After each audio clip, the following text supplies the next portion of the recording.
Assalamualaikum, kami dari kelompok 4 akan presentasikan hasil kelompok kami.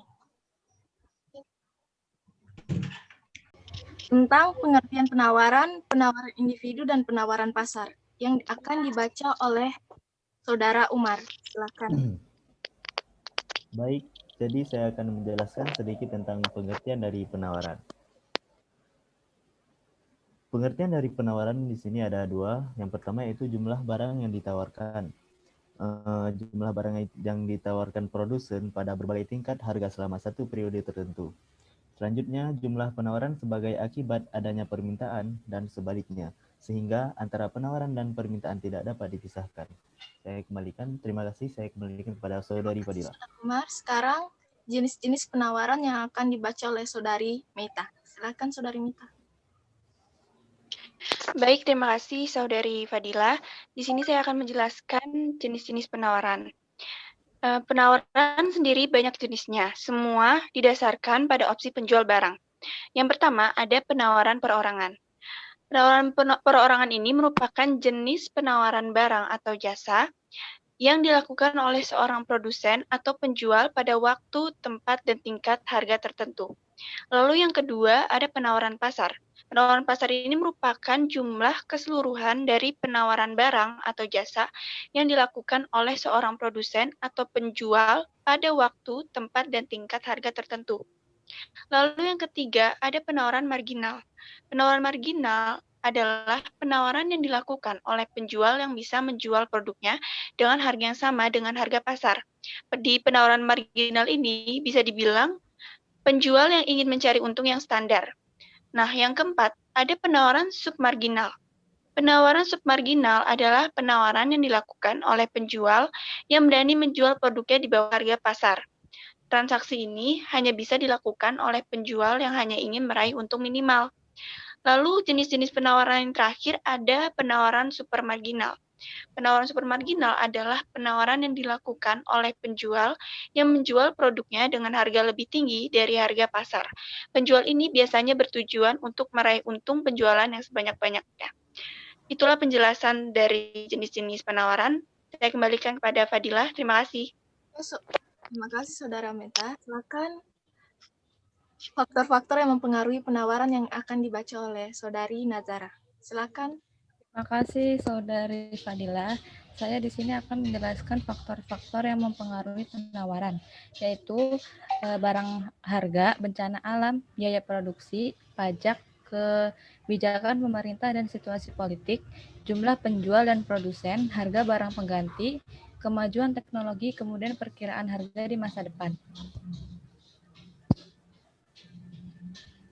Oke. Kemudian yang pertama harga barang. Harga barang menjadi faktor utama besar kecilnya penawaran. Semakin tinggi harga barang, maka semakin tinggi pula penawaran yang akan dilakukan oleh konsumen. Penjual atau produsen. Jika produsen suatu barang tertentu tinggi, maka jumlah penawaran terhadap barang tersebut juga akan tetap tinggi. Kemudian harga barang pengganti.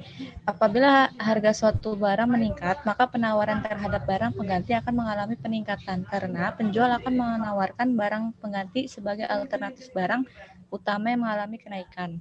Lalu kemajuan teknologi. Kemajuan teknologi sangat berpengaruh terhadap besar kecilnya barang yang ditawarkan. Adanya teknologi yang lebih modern akan memudahkan produsen dalam menghasilkan barang dan jasa. Selain itu, dengan menggunakan mesin-mesin modern akan menurunkan biaya produksi dan akan memudahkan produsen untuk menjual barang dengan jumlah yang banyak. Kemudian biaya produksi. Biaya produksi berkaitan dengan biaya yang digunakan dalam proses produksi, seperti biaya untuk membeli bahan baku, biaya untuk gaji pegawai, biaya untuk bahan-bahan penolong, dan sebagainya. Apabila biaya produksi meningkat, maka harga barang-barang diproduksi akan tinggi. Kemudian bencana alam. Jika terjadi bencana alam pada suatu daerah penghasil suatu produk, maka bisa dipastikan bahwa jumlah produksi barang tersebut akan menurun dan mempengaruhi tingkat penawarannya. Lalu pajak. Pajak yang merupakan ketetapan pemerintah terhadap suatu produk sangat berpengaruh terhadap tinggi rendahnya harga. Jika produk Jika pajak suatu barang menjadi tinggi, maka pemerintah akan berkurang, sehingga penawaran juga akan berkurang. Kemudian perkiraan harga di masa depan. Perkiraan harga di masa datang sangat mempengaruhi besar kecilnya jumlah penawaran. Jika perusahaan memperkirakan harga barang dan jasa naik, sedangkan penghasilan rakyat tetap, maka perusahaan akan menurunkan jumlah barang dan jasa yang diturunkan. Jasa yang ditawarkan, kebijakan pemerintah dan situasi politik. Kebijakan pemerintah juga mempengaruhi komoditas pasar. Selain kebijakan pemerintah, situasi politik dalam suatu negara juga mempengaruhi penawaran. Jika suatu negara dalam situasi politik yang kritis, maka semakin tinggi penawaran pasar. Oke, terima kasih Saudari Nazara. Selanjutnya, hukum penawaran yang akan dibaca oleh saya sendiri. Hukum penawaran, bahwa semakin tinggi harga, jumlah barang yang ditawarkan semakin banyak.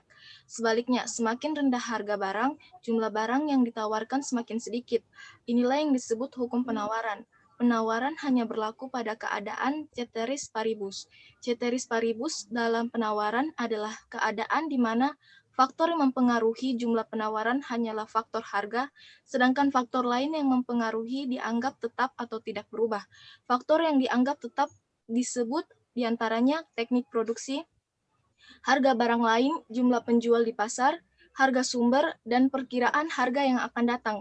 Dengan demikian, bunyi hukum penawaran berbunyi, semakin tinggi harga, semakin banyak jumlah barang yang bersedia ditawarkan. Sebaliknya, semakin rendah tingkat harga, semakin sedikit jumlah barang yang bersedia ditawarkan. Sekian dari saya, selanjutnya penawaran individu yang akan dibaca oleh Saudara Nugi.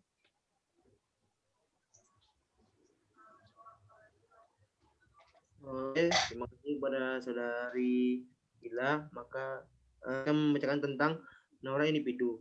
Jadi penawaran individu adalah yang berasal dari seorang produsen atau terhadap sejumlah barang kebutuhan konsumen atau pembeli.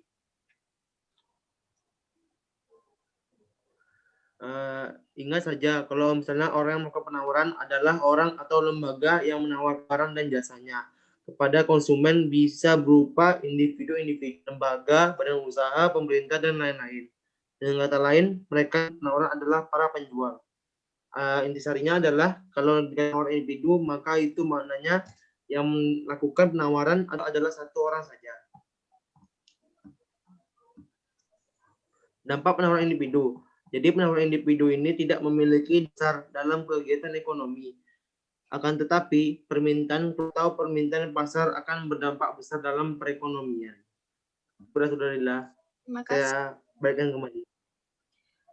Selanjutnya, contoh penawaran individu yang akan dibaca oleh Saudara Rio. Ya, terima kasih Saudari Fadila. Contoh penawaran individu. 1. Dimas menawarkan bawang merah ke ibu rumah tangga. 2. Bintu membuat kerajinan dari kulit kemudian ditawarkan melalui sosial media dan tetangganya. 3. Penawaran sirup hari raya yang dilakukan oleh Buana. 4. Dia membuka toko busana muslim dan menawarkan busananya kepada orang-orang di sekitarnya. 5. Pak Heri menawarkan ikan ke tetangganya dengan harga promo. Ya, terima kasih. Saya kembalikan ke Saudari Fadila.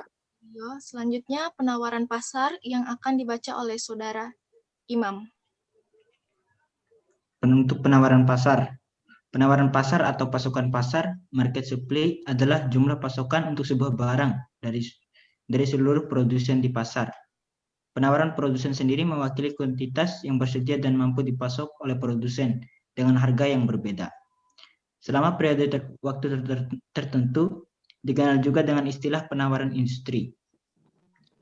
Pasokan pasar menunjukkan jumlah total suatu barang yang bersedia dan dapat disediakan oleh perusahaan di pasar dengan harga yang berbeda.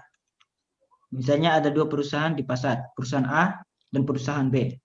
Dengan harga Rp3, perusahaan A memasok 400 unit per hari dan perusahaan B memasok 300 unit per hari. Jika kita menambahkan jumlah tersebut, kita mendapatkan angka 700 unit, yang mana mempresentasikan penawaran pasar. Dan kedua, kurva permintaan pasar. Kurva permintaan atau pasar kurva penawaran pasar menggambarkan hukum penawaran yang mana menunjukkan hubungan positif antara harga dengan jumlah yang ditawarkan. Semakin tinggi harga, semakin besar barang yang ingin dipasok oleh perusahaan di pasar. Seperti yang terlihat di kurva tersebut. Terus perubahan dalam harga barang menyebabkan jumlah penawaran pasar bergerak di sepanjang kurva. Sementara itu, perubahan dari faktor selain harga barang itu sendiri menyebabkan kurva bergeser ke kanan atau ke kiri. Kurva bergeser ke kanan berarti kuantitas penawaran meningkat. Sebaliknya, kuantitas penawaran turun ketika kurva bergeser ke kiri. Sekian, kembalikan kepada Fadil. Terima kasih Saudara Imam. Selanjutnya contoh penawaran pasar yang akan dibaca oleh Saudara Taufik. Contoh penawaran pasar. 1. Penawaran seluruh busana di pasar. 2. Total keseluruhan penawaran pedagang buah di pasar buah. 3. Keseluruhan penawaran daging di pasar daging. 4. Keseluruhan penawaran barang elektronik di toko elektronik. Sekian, terima kasih. Itulah tugas presentasi kami dari kelompok 4. Terima kasih. Wassalamualaikum warahmatullahi wabarakatuh.